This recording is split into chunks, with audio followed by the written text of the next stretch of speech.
সুপ্রিয় শিক্ষার্থীরা কেমন আছো সবাই? আশা করি ভালোই আছো। নতুন বছরের প্রথম ক্লাসে সবাইকে স্বাগতম।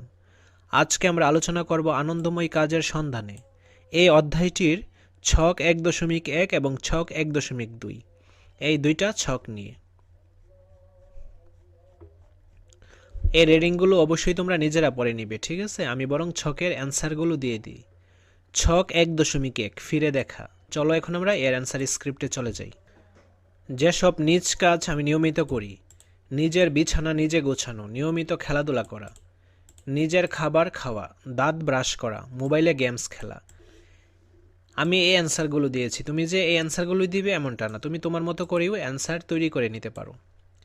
যেসব পারিবারিক কাজ আমি নিয়মিত করি: রান্নার কাজে সাহায্য করা, ঘর পরিষ্কার করা, বাজার করা, থালা বাসন ধোয়া, মা বাবার যত্ন করা, ছোট ভাইদের যত্ন করা। বিদ্যালয়ের যেসব কাজ আমি নিয়মিত করি: বিদ্যালয়ের শিক্ষক, কর্মচারী ও সহপাঠীদের সাথে ভালো ব্যবহার করা, শিক্ষককে সকল কাজে সহায়তা করা, ক্লাসরুম পরিষ্কার পরিচ্ছন্ন রাখা, সহপাঠীদের সাহায্য করা, শিক্ষকের ক্লাস মনোযোগ সহকারে করা। সমাজে যেসব কাজ আমি নিয়মিত করি: গাছ লাগানো, রাস্তাঘাটে ময়লা থাকলে তা পরিষ্কার করা, সমাজের কেউ বিপদে পড়লে তাকে সাহায্য করা, সকল স্বাস্থ্য সম্পর্কে সচেতন করা, পরিবেশ পরিষ্কার পরিচ্ছন্ন করতে সহায়তা করা, সমাজের ক্ষতি হয় সেসব বিষয় সম্পর্কে সমাজের সকলকে অবগত করা। অভিভাবকের মতামত ও স্বাক্ষর, এখানে অভিভাবকের স্বাক্ষর হবে। নিয়মিত কাজগুলো করতে গিয়ে আমি যা অনুভব করেছি: প্রথমত, আমি অনুভব করেছি নিজের কাজ নিজে নিয়মিত করলে সময় অপচয় হয় না। এছাড়াও বিদ্যালয়ের নিয়মিত কাজ করাতে সবাই আমাকে ভালোবাসে, যা আমাকে ভালো কাজ করার জন্য উৎসাহ দিই। পারিবারিক কাজগুলো নিয়মিত করার কারণে পরিবারের সদস্যদের কষ্ট লাঘব হয়, মা বাবাকে সন্তুষ্টি দিই। এটার কারণে আমার অন্যরকম ভালো লাগা কাজ করে। তাছাড়া সমাজের কাজগুলো নিয়মিত করার কারণে সকলেই সমাজের লাভ ক্ষতি সম্পর্কে অবগত হচ্ছে। এর ফলে সবাই সমাজের উন্নতি নিয়ে ভাববে, যা সুন্দর একটি সমাজ গড়ে তুলতে সাহায্য করবে। তারপর এই রিডিংগুলো অবশ্যই তোমাদের নিজেদেরই ভালো করে পড়ে নিতে হবে।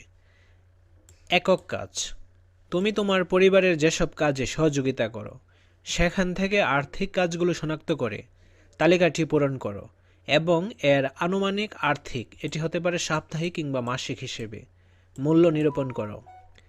ছক ১.২ পরিবারের আয় বৃদ্ধিতে সহযোগিতামূলক কাজের তালিকা।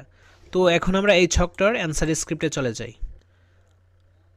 আর্থিক সহযোগিতামূলক কাজ: সম্ভাব্য আয় অথবা আনুমানিক আর্থিক মূল্য।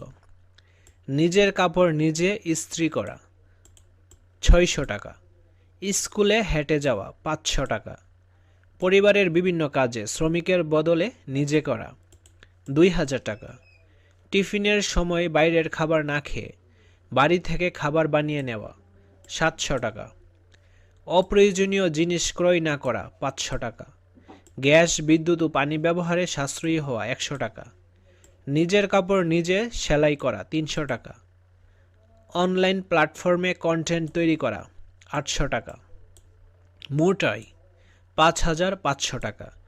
তো তুমি তোমার মতো করে এই কাজগুলো লিখতে পারো, ঠিক আছে? আজকের ক্লাসটি এই পর্যন্তই। পরবর্তী ক্লাসটি আমরা পৃষ্ঠা নাম্বার ৪ এই জায়গা থেকে শুরু করব। যারা চ্যানেলটি এখনও সাবস্ক্রাইব করোনি, সাবস্ক্রাইব করবে বলে ভেবে রেখেছো, তারা অবশ্যই চ্যানেলটি সাবস্ক্রাইব করে আমার সাথেই থাকো। ধন্যবাদ সবাইকে।